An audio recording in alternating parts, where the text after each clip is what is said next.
चलो current affairs start करते हैं। सबसे पहले WHO रिकॉग्नाइज कर रहा है इंडिया का AI आयुष इंटीग्रेशन। WHO ने पहली बार रिकॉग्नाइज किया है कि इंडिया ने अपना आयुष AI स्टार्ट किया है, उसको ये लोग प्रॉपर मैनर में रेगुलेट करने जा रहे हैं। India is praised for pioneering AI application in traditional medicine. हमारे यहाँ आयुर्वेदा और होम्योपैथ को इसके साथ पायनियर किया गया है, इसलिए इसकी तारीफ की जा रही है। WHO ने क्या कहा है? WHO ने कहा है कि आप आयुर्वेदा और होम्योपैथी को इसके साथ जोड़ रहे हो तो AI आयुष हमारे लिए बहुत जरूरी हो जाता है। वर्ल्ड हेल्थ ऑर्गेनाइजेशन ने एक टेक्निकल ब्रीफ स्टार्ट किया है, mapping of the application of artificial intelligence on traditional medicine. इन्होंने एक मुहिम स्टार्ट की थी कि जो ट्रेडिशनल मेडिकेशन है उनके लिए कितने लोगों ने आर्टिफिशियल इंटेलिजेंस से रिलेटेड चीजें बनाई हैं, तो उससे रिलेटेड यहाँ पर चीजें गई। India proposal led to the initiative under global initiative for AI for health. इन्होंने क्या किया? India's proposal led to this initiative under global initiative on AI for health, इसके लिए इसे डाला गया। फिर की हाईलाइट क्या है? India acknowledge for integrating AI with AYUSH system. India ने क्या किया? एक्नॉलेज किया integrating AI with AYUSH system. AYUSH system में क्या क्या आता है? Ayurveda, Siddha, Unani, Sowa, Rigpa and homoeopathy. WHO praised India's leadership in digital transformation of traditional medicine। यहाँ पे WHO ने प्रेज किया है इंडियाज लीडरशिप को digital transformation and India traditional medication के लिए। आयुष क्या है? आयुष एक स्मार्टर डायग्नोसिस है, AI सपोर्ट, पल्स रीडिंग है, टंग एनालिसिस है और प्रकृति असेसमेंट है यूजिंग मेडिसिन लर्निंग। अभी क्या करेगा? आपकी पल्स को देखेगा, आपकी जीभ को एनालाइज करेगा और जो प्रकृति है दवाइयों की और आपके नेचर की उसको देखेगा। प्रकृति मतलब भाई क्या सिम्टम्स हैं, क्या चीजें हैं, उनको ये रेगुलेट करेगा। इसके बाद Ayurgenomics, fusion of Ayurvedic and genomics for personal health and predictive diagnostic. अभी क्या करेगा? आयुर्वेदा और जीनोमिक्स को मिलाकर प्रॉपर आपको डायग्नोस्टिक देगा। इसके बाद ड्रग एक्शन पाथवे, ये डिकोड करेगा आयुर्वेदिक कॉन्सेप्ट जैसे रस, गुण, वीर क्या है आपके अंदर, केमिकल सेंसर्स, और उसके अकॉर्डिंग आपको क्या देगा? प्रॉपर मैनर में मेडिकेशंस प्रोवाइड कराएगा। इसके बाद सेमेंटिक एनालिसिस टूल कैटलॉग करेगा एंशिएंट टेक्स्ट ताकि इजियर एक्सेस हो इसका और इसके वैलिडेशन का। डिजिटल प्लेटफॉर्म इसके क्या है? Ayush grid centre digital ecosystem है जो 2018 में लॉन्च हुआ। उसके बाद है TKDL traditional knowledge on digital library, इसमें इंडिजीनियस मेडिकेशंस का हेरिटेज डाला गया। फिर SAHI portal standardise Ayurvedic health data. इसके बाद NAMASTE portal facilitates traditional medication service. फिर AYUSH research portal centralise access to research. फिर आयुष संजीवनी ऐप। ये सारी ऐप आपको याद रखनी है क्योंकि AI के लिए जरूरी हैं, इनको आप भूल नहीं सकते। चैलेंजेस क्या है? बायो पायरेसी रिस्क, भाई इंडिजीनियस नॉलेज जो है एक्सप्लॉइट होगी विदाउट किसी कंसेंट के, तो क्या होगा? लोग इसकी कॉपी कर सकते हैं और अपने यहाँ भी आयुर्वेदी से मिलती जुलती है ना, अरेबिक, यूनानी, तेहरानी, ईरानी, बरानी कोई भी दवा बना सकते हैं। डिजिटल ड्राइव, लिमिटेड इंफ्रास्ट्रक्चर और लिटरेसी हिंडर एडॉप्टेशन है। लिमिटेड इंफ्रास्ट्रक्चर है और लिटरेसी हिंडर एडॉप्टेशन होगा। फिर डेटा डिफिशियंसी होगी, lack of large high quality database for AI training होगी। इसके बाद एथिकल कंसर्न होंगे, कंसेंट होगा, बायास होगा, एक्सप्लेनेबिलिटी होगी, इश्यूज AI जनरेटेड एडवाइस में। अभी आपसे पूछेंगे, कंसेंट लेंगे, सब लेंगे। ये एक प्रॉब्लम थी कि अगर ये कंसेंट लेते, बायास ना होते, एक्सप्लेनेबिलिटी होती तो चीज होती। Global over 80% of the world population use traditional medication. विश्व में जितनी जनसंख्या उसके 80% से ऊपर किसको यूज करती है? Traditional medication. India's model could shape global standard और AI हेल्थ केयर। अगर ये फॉलो करते हैं तो ट्रेडिशनल मेडिकेशन में हम बहुत आगे बढ़ सकते हैं। Strengthen data governance and protected indigenous right. अभी क्या करता है? ये स्ट्रेंथन करता है डेटा को, प्रोटेक्ट करता है इंडिजीनियस राइट्स को, प्रमोट करता है global collaboration and ethical AI framework को, invest in capacity building for AYUSH practitioners in digital tools. अभी क्या करता है? ये इस पे क्या करता है? कैपेसिटी बिल्डिंग करता है जो आयुष मंत्रालय के अंदर प्रैक्टिस कर रहे हैं उनको एक डिजिटल टूल देने के लिए। इसके बाद नॉर्थ ईस्ट कॉन्क्लेव 2025 हुई है शिलोंग में। फाइनेंस मिनिस्ट्री निर्मला सीतारमन ने इसको फाउंडेशन किया और इसको डाला। तो आइए अब इसको समझते हैं इसमें क्या किया गया। नॉर्थ ईस्ट कॉन्क्लेव को इनॉग्रेट किया है निर्मला सीतारमन ने। 11 से 12 जुलाई को IIM शिलोंग में हुआ ये। फाइनेंस मिनिस्ट्री ने इसको इनॉग्रेट किया। Indian institute of corporative affairs और मिनिस्ट्री ऑफ कॉर्पोरेट अफेयर्स यहाँ पे गई ताकि हम नॉर्थ ईस्ट स्टेट्स को भी स्ट्रॉन्ग बना पाए। ठीक है, फ्रॉम आइडियनाइजेशन टू इनकॉर्पोरेशन, फोकस कर रहा है स्टार्टअप और entrepreneur ecosystem north east region में कि वहां पर भी लोग व्यापार की तरफ जाएं। कि डेवलपमेंट क्या है, foundation stone laid for IICA first regional campus in Umsawli Shillong. 7 strategic MOU sign किए गए कि इंस्टीट्यूशंस थी to enhance regional corporation, emphasis on governance, compliances and sustainable growth for startup. Objective: promote entrepreneurship and innovation in the Northeast, provide capacity building and policy support for early stage ventures, facilitate access to capital, incubation and market strategies. इसके बाद strategic insight क्या है, youth का empowerment करना, startup की spotlight लाना, investors को town halls में लाना ताकि गैप ढूंढे खत्म हो फाउंडर्स का और फाइनेंशियल इंस्टीट्यूशन का, एंड बहुत सारे पॉलिसी डायलॉग्स आएंगे जिसमें जैसे उन्नति एंड दीप्ति है, इसमें रजिस्ट्रेशन करा के आप इन चीज़ों को कर सकते हैं। इसके बाद इसको नॉर्थ ईस्ट में कहाँ पे डाला गया, Ashta Lakshmi vision, 8 states as the engine of prosperity. इसके बाद enhance connectivity, digital infrastructure, ease of doing business. देखिए अभी भी 7 सिस्टर्स में व्यापार करना बड़ा मुश्किल है। पहले तो फाइनेंस नहीं है, फाइनेंस के लिए बहुत सारे लोग नहीं है, तो स्टार्टअप इसी तरीके से स्टार्ट होगा। Position the region as a gateway of Asian and startup, ये एशियन का गेटवे है और यहाँ पर स्टार्टअप का हब बना सकते हैं। हिस्टोरिकल निगलेक्ट, अभी तक हिस्टोरिकली हमने इसे निगलेक्ट किया तो प्रॉब्लम आ रही है, लिमिटेड एक्सेस है, वेंचर कैपिटल और मेंटोरशिप का वहाँ पे कोई जाता ही नहीं है।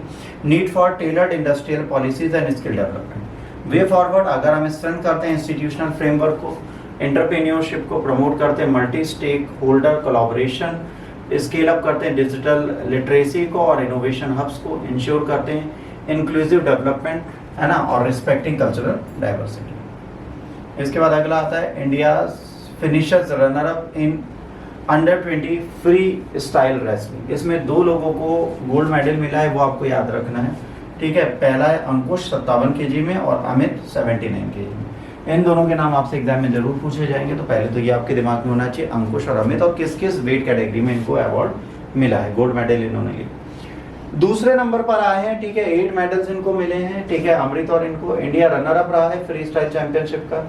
इसमें हेल्ड कहाँ हुआ था, बिश्केक कजाकिस्तान में। चैंपियनशिप कंक्लूड हुआ है 13 जुलाई को। फ्री स्टाइल रेसलिंग में 2nd प्लेस लाए हैं, 157 हमने क्या लिया है, अपने पॉइंट्स लिए हैं। इसको जीता ईरान ने, है ना। मेडल टेली में गोल्ड मेडल 2 हमें मिले, एक आयुष को, एक अमित को। सिल्वर मेडल अश्वनी को मिला है, ब्रॉन्ज 5 मिले हैं। सौरभ को 70 kg में, सचिन को 86 और 92 kg में, विशाल को 97 kg में और जसपूर्ण सिंह को 125 kg में। क्योंकि सचिन ने 2 लिए हैं इसलिए 5 दिख रहे हैं, 4 नाम दिख रहे हैं, ध्यान रखिएगा। सचिन ने 2 मेडल लिए थे, एक कोरिया से, एक मंगोलिया से। स्ट्रेटजिक इनसाइट क्या है, स्ट्रेटजिक इनसाइट है technical excellence, Indian wrestlers showcase superior grappling, technique awareness and conditioning, youth development, reflect success Khelo India, target Olympic podium scheme and grass root academy.